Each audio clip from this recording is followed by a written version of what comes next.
Doctor Aditi जी, आज ਤੁਸੀਂ press conference दी है, की मुद्दा है? नमस्कार जी, आप सब लोगों का यहाँ पहुँचने के लिए बहुत-बहुत धन्यवाद। हमारी प्रेस कॉन्फ्रेंस का मुद्दा है श्री बी आर अम्बेडकर के स्टैचू का जो अपमान किया गया, उसकी डिस्क्रिप्शन की गई, वो एक बहुत ही आपत्तिजनक घटना है और उसके बारे में हम बात करना चाहते हैं। देखिए, बी आर अम्बेडकर एक बहुत ही पढ़े लिखे लॉयर थे और उन्होंने जो जो कॉन्स्टिट्यूशन में हमारे को एक स्ट्रॉन्ग नेशन बनने के लिए चेंजेस चाहिए थे, वो सब अमेंडमेंट्स और चेंजेस लेकर आए। उन्होंने आर्टिकल 15 बनाया, जिससे विमेन एम्पावरमेंट हुई, क्योंकि आर्टिकल 15 कहता है कि despite caste, creed, region, religion and gender, all people of all citizens of India are equal. उस ऐसे इंसान के स्टैचू के साथ अगर हम उसके साथ तोड़ फोड़ कर रहे हैं या कोई किताब चला रहे हैं, तो ये बहुत ही आपत्तिजनक घटना है और सरकार को इस चीज़ की कॉग्निसेंस लेकर सख्त से सख्त सज़ा देनी चाहिए ऐसे लोगों को जो एक गलत धारणा पूरे समाज में फैला रहे हैं और समाज को बांटने की कोशिश कर रहे हैं। हिंदुस्तान एक सेकुलर नेशन है और हम सब चाहते हैं कि सब भाईचारे के साथ रहें और किसी भी तरह की कोई भी घटना इस भाईचारे के बीच में कोई भी विच्छेद आने ना दें। कई बार डॉक्टर अदिति जी इस तरह आ जाता है कि भी वो मानसिक परेशान ਸੀਗਾ, फिर ਤੁਸੀਂ ਕੀ ਕਹਿਣਾ ਚਾਹੋਗੇ ਇਸ ਤਰ੍ਹਾਂ? देखिए, जो मानसिक परेशान है उसका तो आपको सरकार को कॉग्निसेंस लेके उसका इलाज कराना चाहिए। अगर ऐसे लोग बाहर हैं, वो कोई भी ऐसा काम कर सकते हैं जिससे और भी कोई दुर्घटना हो सकती थी। तो ऐसी ऐसी बातों को और ऐसे ऐसे एक्सक्यूज़ेस के साथ हम इस चीज़ को छोड़ दें, ये तो बिल्कुल सही नहीं है। ਡਾਕਟਰ ਅਦਿਤੀ ਜੀ, ਕੀ ਤੁਹਾਨੂੰ ਲੱਗਦਾ ਜਦੋਂ ਇਸ ਤਰ੍ਹਾਂ ਦੀਆਂ ਹੋਰ ਵੀ ਐਕਟੀਵਿਟੀਜ਼ ਹੁੰਦੀਆਂ ਨੇ, ਬੁੱਤਾਂ ਦੀਆਂ, ਬੁੱਤ ਨੂੰ ਛੇੜਖਾਨੀ ਦੀ ਹੁੰਦੀ ਆ, ਜਾਂ ਸਮਾਜ ਦੇ ਵਿੱਚ ਹੋਰ ਵੀ ਇਸ ਤਰ੍ਹਾਂ ਦੀਆਂ ਘਰਾਉਣੀਆਂ ਜਾਂ ਔਰਤਾਂ ਨੂੰ ਲੈ ਕੇ ਸਮੱਸਿਆਵਾਂ ਆਉਂਦੀਆਂ ਨੇ, ਕੀ ਲੱਗਦਾ ਕਿ ਤੁਹਾਨੂੰ ਇਹ ਦੇਸ਼ ਦੀ ਏਕਤਾ ਤੇ ਅਖੰਡਤਾ ਨੂੰ ਇਹਨਾਂ ਦੇ ਉੱਤੇ ਵੱਡਾ ਪ੍ਰਭਾਵ ਪੈਂਦਾ ਹੈ? बिल्कुल पड़ता है जी। आप अभी भी देखेंगे कि 75 साल हो गए हैं, लेकिन आपके कौन से गाँव हैं या कौन से स्मॉल टाउन्स हैं जहाँ पे औरतें भी शाम को 7 बजे के बाद घूम लेती हैं अकेले। ये अभी तक नहीं हुआ, जबकि कॉन्स्टिट्यूशन को बने कितनी देर हो गई है। और इस टाइप की घटनाएं जब भी होती हैं तो एक विश्वास कि हम इंडिया नेशन के सिटीजन्स हैं, एक विश्वास कि अपने देश पे, अपनी पुलिस फोर्स पे, वो हट सा जाता है।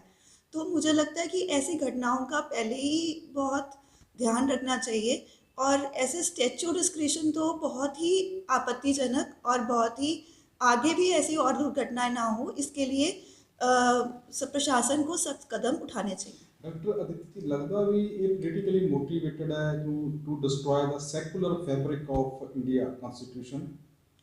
देखिए, हो भी सकता है, हम इस चीज़ को नकार नहीं सकते, लेकिन कुछ भी हो, कुछ अगर पॉलिटिकली मोटिवेटेड भी है तो सब पॉलिटिशियंस को ये जानना चाहिए कि पहले देश आता है, बाद में पार्टी आती है। हम पहले नेशन फर्स्ट होना चाहिए और हम सब देश के लिए खड़े हैं। तो अगर देश में ही इस टाइप का कोई विच्छेद खड़ा हो जाएगा या कोई इस टाइप की कोई दुर्घटना हो रही है जिससे लोगों के बीच में एक गलत इमोशन आ रहा है, तो वो इस देश के लिए अच्छा नहीं है और जो देश के लिए अच्छा नहीं है वो किसी भी नेता को नहीं करना चाहिए। ਡਾਕਟਰ ਸਾਹਿਬ, ਤੁਹਾਨੂੰ ਇਹ ਲੱਗਦਾ ਹੈ ਵੀ ਕਈ ਵਾਰ ਇਹ ਜੈਲਸੀ ਦਾ ਪਾਰਟ भी हो सकता है? देखिए, जेलसी तो किसी को क्या होगी अम्बेडकर साहब से, तो उन्होंने तो काफ़ी अच्छा सा इतने वॉल्यूम्स लिखे कॉन्स्टिट्यूशन के, तो ये जेलसी का पार्ट तो नहीं है। ये तो एक तरह से ट्रिगर किया जा रहा है किसी एक सर्टेन सेक्ट को, कि एक सर्टेन सेक्शन ऑफ सोसाइटी को, कि वो थोड़ा सा इमोशनली टर्मोइल में जाकर कोई रिएक्शन दे, जिससे कि थोड़ी सी प्रॉब्लम्स क्रिएट हों। तो मैं तो सबको ये भी निवेदन करना चाहती हूँ कि धैर्य बनाए रखें और दिल में प्रेम और सद्भावना की भावना बनाकर रखें और देश में अपनी एकता के साथ ही रहें। ਕਈ ਵਾਰ ਇਸ ਤਰ੍ਹਾਂ ਲੱਗਦਾ ਹੈ ਕਿ ਮਤਲਬ ਜੇ ਇੱਦਾਂ ਦੀਆਂ ਕੋਈ ਪ੍ਰੋਬਲਮ ਆਉਂਦੀਆਂ ਨੇ ਜਾਂ ਉਹਨਾਂ ਦੇ ਮਨਾਂ ਦੇ ਵਿੱਚ ਕੋਈ ਰਿਜ਼ਰਵੇਸ਼ਨ ਲੈ ਕੇ ਇਹ ਚੀਜ਼ ਨੂੰ ਲੈ ਕੇ ਇੱਦਾਂ ਹੈ ਵੀ ਸੰਵਿਧਾਨ ਦੇ ਵਿੱਚ ਅਮੈਂਡਮੈਂਟ कर ਦਿੱਤੀਆਂ ਜਾਣ। देखिए, जो अंबेडकर साहब ने उस टाइम पे किया, वो उस टाइम की नीड ऑफ द आवर थी, वो उस टाइम की ज़रूरत थी। अगर किसी को लगता है कि अभी अमेंडमेंट्स चाहिए तो प्रशासन से बात कीजिए, नया सेंसस लीजिए और उसके अकॉर्डिंगली देखिए कि हमें क्या क्या अमेंडमेंट्स चाहिए। ये काम तो लॉजिकली और ब्यूरोक्रेसी के थ्रू होगा। इस टाइप से कोई मूर्तियाँ तोड़ने से या स्टेचू का हम अपमान करें, उससे तो होने नहीं वाला। तो उसका एक प्रॉपर चैनल होता है जिसके थ्रू हमें उस चीज़ को प्रोसीड करना चाहिए। ਡਾਕਟਰ ਦਿੱਤੀ ਜੀ ਦਿੱਗਜ ਨੇਤਾ ਨੇ ਕਿਹਾ, ਜਿਸ ਤਰ੍ਹਾਂ ਅਮਿਤ ਸ਼ਾਹ ਜੀ ਨੇ ਉਹਨਾਂ ਨੇ ਵੀ ਬਿਆਨ ਦਿੱਤਾ ਸੀਗਾ ਇਸ ਤਰ੍ਹਾਂ ਵੀ ਤੁਸੀਂ ਇਹਨਾਂ ਨਾਮ ਅੰਬੇਦਕਰ ਸਾਹਿਬ ਦਾ ਜਪਦੇ ਹੋ ਕਿ ਵਾਹਿਗੁਰੂ ਦਾ ਨਾਮ ਜਪੋ, ਪ੍ਰਮਾਤਮਾ ਦਾ ਨਾਮ ਜਪੋ, ਇਹਨੂੰ ਕਿਵੇਂ देखते हो ਤੁਸੀਂ?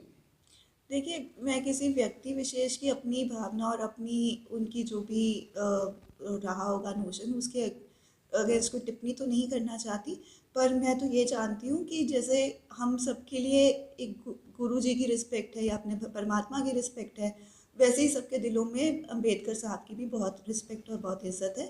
और जब भी उनकी रिस्पेक्ट पे कोई बात आती है तो हाँ लोग खड़े हो जाते हैं। ਅਖੀਰ ਦੇ ਵਿੱਚ ਪ੍ਰਸ਼ਾਸਨ ਤੋਂ ਇਸ ਪ੍ਰਤੀ ਕੀ ਮੰਗ ਕਰਦੇ ਹੋ? मैं प्रशासन से यही मांग करती हूँ कि जिसने भी ये किया है उसके खिलाफ सख्त से सख्त सज़ा हो, और ऐसी सज़ा हो मिसाली कि कोई और इस टाइप की हरकत करने की कोशिश ना करे आगे से। देश की एकता और अखंडता बनी रहे।